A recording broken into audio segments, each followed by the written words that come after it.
Ada Nwokedi always believed that medicine was her calling. At 30, she had already become a household name at LifeBridge Medical Center in Victoria Island. Her calm, intelligent eyes and soothing Igbo accented voice made her a favorite among patients. Every morning, she wore a white coat with pride, a stethoscope hanging like a badge of purpose around her neck.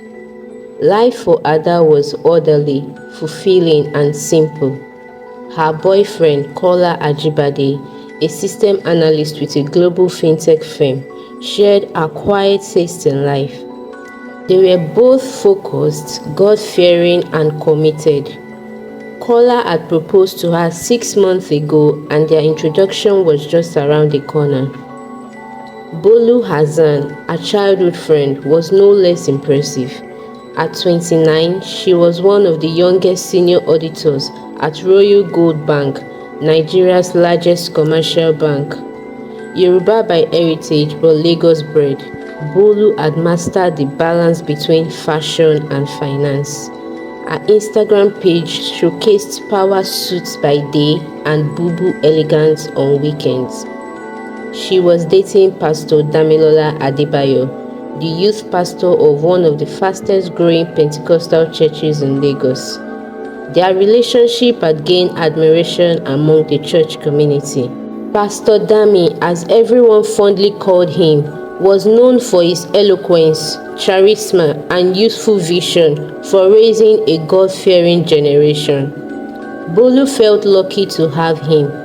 The two women had remained inseparable since secondary school. From JAMB registration to university admissions, heartbreaks and NYSC camp drama, they had stood side by side. Every Saturday was their us time. They would either grab shawarma at Glover Court or spend hours talking and laughing over smoothies at Bolu's Lekki apartments. Nothing could shake their friendship, but as life would later show, even the strongest bridges can shake under hidden waves. Bolu had started noticing strange behavior from Pastor Dami a few months after he bought his new SUV. At first, she thought it was the pressure of ministry, but when she found foreign bank statements in his drawer with names she didn't recognize, her heart skipped. Dami brushed it off, saying he was consulting for churches abroad and helping them with cryptocurrency donations. Bolu wanted to believe him. He was a man of God after all, but something didn't sit right in her spirit. Meanwhile, Ada and Kola were planning their pre-wedding photo shoots. Bolu was her chief bridesmaid and had already chosen the fabric for the bridal train. On one sunny Saturday, after a spa appointment, Bolu hesitated and told Ada, "I'm worried about Dami. He's secretive lately. I even saw a message from someone calling him boss on Telegram." Who calls a pastor boss?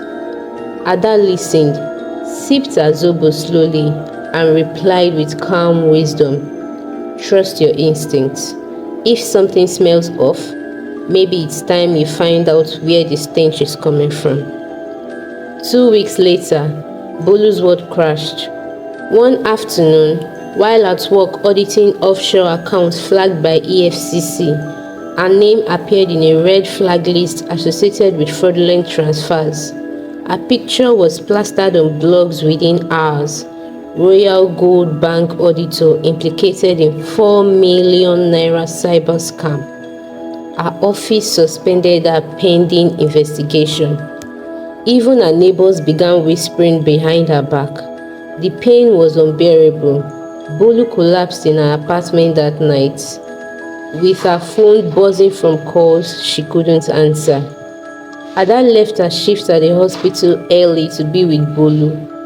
She made her a forigo, lit candles, and sat beside her on the floor like they used to when they failed the test in SS2. "You will not go through this alone," she whispered.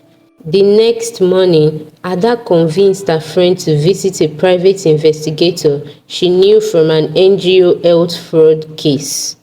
He began digging, and within days, the truth started to leak like a loose tap. It turned out that Pastor Damilola was not only a youth pastor, but the anonymous figure behind a group of internet fraudsters using religious platforms to launder money. The so-called crypto donations were in fact disguised scam proceeds routed through Bolu's audit clearance unknowingly. She had signed off on multiple transfers thinking they were charity linked. Her signature was digitally forged in others. The real twist came on a bright Sunday morning. Worshippers at the city center mega church were immersed in praise and worship. Pastor Dami, dressed in his usual cream agbada and red cap, stood on the pulpit ready to preach a sermon titled Divine Integrity. But before he could speak, EFCC agents in black suits walked down the aisle. A collective gasp echoed. The choir felt silence. Pastor Damilola Adebayo, you are under arrest for financial fraud and cybercrime operations, the lead officer announced. As he was handcuffed in front of a stunned congregation, murmurs filled the air. Bolu watched from the back of the church, heartbroken but vindicated. News of the arrest spread across Nigeria like wildfire. Church members cried, bloggers feasted, and the bank quickly cleared Bolu's name and reinstated her position with an apology. She was awarded emotional damages and given a new role in compliance to audit charitable transactions. Justice had been served, but the emotional scars took time to heal. Callers stood by Ada all through Bolu's ordeal. Together, they prayed, fasted, and encouraged her to hold her head up. It was during this season that Bolu realized what true love looks like. Not grand gestures from a pulpit, but quiet loyalty in hard times. She met Tunde, a family friend from Ibadan, who had always admired her from afar. He was gentle, sincere, and consistent. Their friendship grew slowly but steadily, like yam roots under red earth. By the time Ada and Kola had their traditional wedding in Enugu, Bolu and Tunde had become the couple everyone admired. Healing had taken roots. At the reception, Bolu raised a toast to friendship that doesn't fold under fire, to truth that always wins, to love that is real, even when it hurts. The crowd stood and clapped. Even the elders nodded. Bolu's story later became the subject of a TEDx Lagos talk on financial integrity. She co-founded a non-profit to help women in faith-based sectors avoid financial manipulation. Ada became a medical director, and Kola started a wellness tech startup focused on mental health.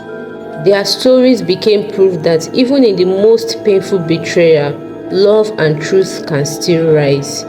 And though their paths were different, their bond remained the same. Sisters not by blood, but by battle, healing, and grace. Bolu adjusted her hijab in front of the mirror, not for religious reasons, but to block the gazes of the ever-curious public. Even after the charges were cleared and her reputation restored, she still found herself watching people's eyes, wondering if they were silently judging her. But the difference now was that she no longer shrank back. Her eyes were steady, her voice was firm. The trauma had taught her not to just stand tall, but to walk with purpose. Tunde showed up every week like clockwork. He brought amala from his mom's kitchen, flowers from his uncle's garden, and books that taught resilience and faith. He never pushed, he just stayed. When Bolu cried, he held her without asking for explanations. When she smiled, he smiled even wider. One evening, he looked at her across the dinner table and said, "You've gone through fire, Bolu, and you came out good." Meanwhile, Ada was adjusting to married life in the bustling heart of Lekki. Kola's calm demeanor was a perfect match for her driven spirit. Their home was a blend of soft jazz, medical textbooks, tech gadgets, and midnight prayers. They were not perfect, but they were aligned. Whenever she was on call and worked overtime, Kola cooked dinner and left sticky notes around the house that read things like "Dr. Ada the Brave" or "My Queen Who Saves Lives." As the dust settled around their lives, Bolu and Ada began planning something bold. They wanted to host a women's retreat called The Real Reset, a safe space for young professional women recovering from betrayal, career derailment, or emotional trauma. Not your typical church seminar. This would be raw, deep, healing. Bolu took charge of the content and Ada handled the wellness sessions. Kola offered to create an app that allowed anonymous journaling and daily encouragement messages. Tunde offered to speak on emotional intelligence in modern men. They decided to host it at a serene eco resort in Ekpe. No Wi-Fi, no noise, just reflection, truth, and sisterhood. The first edition sold out in 3 days. Lawyers, nurses, bankers, even a popular influencer attended. One woman came all the way from Gombe after reading Bolu's TEDx transcripts. By the second night of the retreat, under the open sky and flickering lanterns, women began to weep as they shared stories of betrayal, divorce, silent depression, and quiet triumphs. Bolu stood at the center and declared, "You are not broken, you are battle-tested." The retreat was a rebirth for many, and for Bolu, it was more than an event. It was redemption. For the first time, she stood in a place that was bigger than her pain. She saw herself as more than the woman who had once been scammed by love. She saw herself as a healer, a voice, a vessel. One evening after the retreat, as Ada and Bolu sat outside sipping hibiscus tea, Bolu leaned in and said, "I think I'm ready." Ada smiled, knowing exactly what she meant. "He's been ready since the first day you let him in." The proposal was nothing dramatic. Tunde invited Bolu to an art gallery in Ikoyi. At the center of the room was a painting he had commissioned, a woman standing tall amidst a storm, with the words, "Still arise," painted beneath. When she turned around, he was on one knee, not with a ring box, but with a palm-woven case from his village in Ibadan. Inside was a ring and a note that said, "I want to do life with the strongest woman I know." Their traditional wedding was a mix of Yoruba and Hausa culture, with drummers from Ibadan and dancers from Kano. Ada led the bridal train. Kola was the chairman of the groomsmen. The ceremony was like a story rewritten, one where betrayal did not define the heroine, and where love grew not from perfection, but from patience. After the wedding, the couples began working on a documentary project titled "Not Every Scandal Ends in Shame." After the wedding, the couples began working on a documentary project titled "Not Every Scandal Ends in Shame." They wanted to tell the stories of women who had been dragged through the mud and how they found grace and strength afterwards. The first episode featured Bolu's journey, with footage of the EFCC arrest at the church. clips from the retreats, and her eventual rise as a respected voice on financial ethics and emotional recovery. By now, Ada had been promoted to head of clinical services. Kola's startup was being courted by international investors. Bolu's new consulting firm handled ethics and compliance for banks across Africa. Tunde was working on a fellowship to develop therapy models for Nigerian men struggling with identity and pressure. Their love stories had become proof that even after heartbreak, life could bloom. Even after shame, honor could be restored. And even in a country filled with loud distractions, two women could still live intentional, powerful lives. But what no one expected was the unexpected knock that came to Bolu's door one rainy morning. A young girl, not more than 19, drenched from head to toe, stood with a trembling hand. She said only 3 words, "Please help me." And just like that, a new story began. Bolu ushered the girl in quickly, offering her a clean towel and a seat near the small heater in the sitting room. Rain still pounded the roof, like the sky was trying to match the urgency of the moment. Ada arrived moments later, as she had planned to stop by for brunch. When she saw the soaked teenager trembling with fear, she quietly slipped off her heels, sat beside her and held her hand. "What's your name?" Bolu asked softly. "Peace," the girl whispered, eyes downcast, hands clasped tightly together. Her voice cracked like it had fought through pain and silence for far too long. She was thin, her jeans too big, her sandals nearly torn. She looked like someone who had been running not just from a place, but from a life. After a warm cup of tea and a dry change of clothes, peace began to open up. She had come from Akwa Ibom, where she lived with her aunt and uncle after her mother died. Her father had abandoned them years ago. Her aunt ran a small canteen, while the uncle worked as a pastor in a tiny church just outside the village. But what no one in the community knew was that this so-called man of God was running a trafficking ring using the church as cover. Peace had seen it all.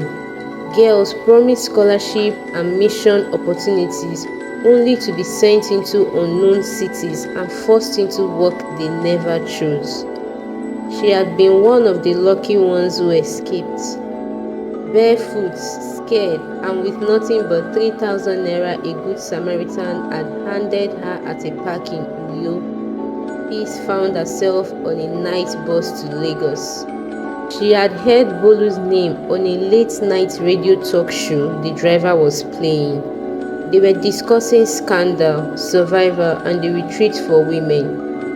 "You said women like me can still rise," Peace said, eyes wide, lips trembling. "So I came." Bolu couldn't speak for a few seconds. She just nodded, her throat tight with emotion.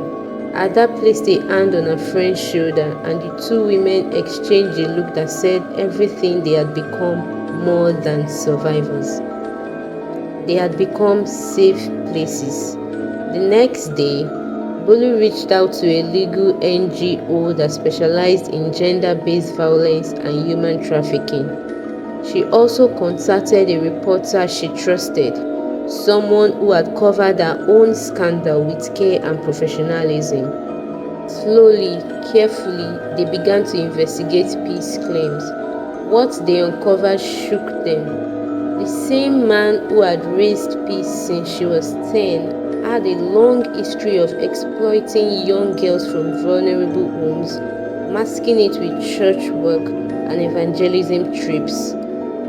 He used scripture as a weapon and obedience as a leash. The church had grown rich on the surface, but it was hollow at the core. Worse still, a few local officials had allegedly looked the other way because of seed sowing. Bolu knew this wasn't just about peace anymore. This was bigger, and like the betrayal she once suffered, this one needed daylight. With support from their growing network, Bolu and Ada coordinated a rescue operation in collaboration with human rights agencies. On a Sunday morning, just like in Bolu's past, law enforcement agents interrupted a packed service in Akwa Ibom. The man was at the altar, screaming in tongues and sweating. The people clapped. He didn't see the officers coming. When they surrounded him, a hush fell. A few women began wailing. One officer raised the warrant, another took the microphone. This is not persecution, this is prosecution. Peace sat beside Bolu in the car as they listened to the news coverage later that day. The headline read, "Fake pastor arrested in connection with trafficking ring survivor names Bolu Hassan as rescuer." Ada was already drafting a new module for their next retreat, when you become someone else's answer. Later that month, Peace moved in with a foster family Ada had known since her medical days in Ebute Metta. She began therapy and enrolled in a fashion school. She smiled more often. She braided Bolu's hair and made jollof with Ada on Saturdays. When she spoke now, there was less fear, more fire. Good. And now you are the storm that rescues others. They linked arms and walked home. Behind them, the sun set quietly over Lagos. Ahead of them, more women were waiting to rise. Peace stood in front of the mirror, wearing a navy blue blouse with gold buttons. Her braids were neatly tied back, and a thin bracelet Ada had given her as a gift shimmered faintly on her wrists. The mirror showed a young woman transformed, no longer the frightened girl who arrived soaked in rain and fear. She took a deep breath, rehearsed the opening line again, and smiled nervously at her reflection. Today was her first time speaking publicly, and not just anywhere, but at the second edition of the Real Reset, now rebranded as a Pan-African Women's Empowerment Conference. The event had moved from the modest Eco Resort in Ekpe to a prestigious event center in Abuja, sponsored by leading brands and supported by international development agencies. Women had flown in from Ghana, South Africa, Kenya, and even the UK. There were bankers, survivors, student leaders, entrepreneurs, single mothers, and advocates, all gathered under one roof to be reminded that healing and hope were not myth. Bolu watched from the side of the stage. Her hands clasped tightly. Beside her, Tunde gave an encouraging nod. "She's ready," he whispered. Ada, now visibly pregnant with her first child, smiled proudly from the front row. Peace took the mic. Her voice quivered at first. "Good afternoon, beautiful sisters," she began. "My name is Peace, and I am living proof that where you begin does not have to be where you end." The room went silent. Every woman leaned in. "I came to Lagos with 3,000 naira in my pocket and nothing but a name I heard on a radio show. Bolu Hassan. But today, I stand in front of you to say abuse is not divine, silence is not holy, and women are not tools for anyone's ego or exploitation." The room erupted in applause. Some women stood, a few wept. Even the interpreter translating into French had to pause and wipe her tears. After the speech, Peace was swarmed by young women who saw their own stories in ours. A journalist from Nairobi requested an interview. A foundation offered her a mentorship grant.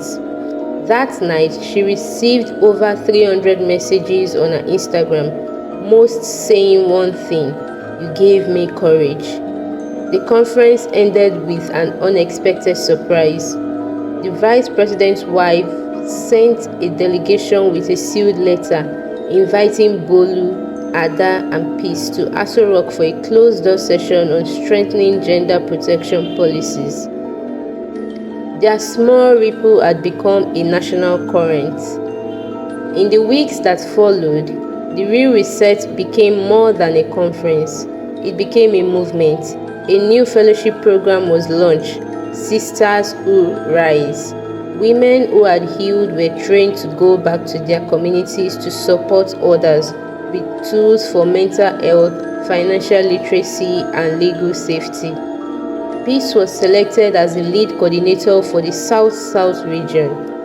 Their little apartments now echoed with lullabies and baby laughter, and even during 2 a.m. feedings, Ada would smile and whisper, "This is worth it."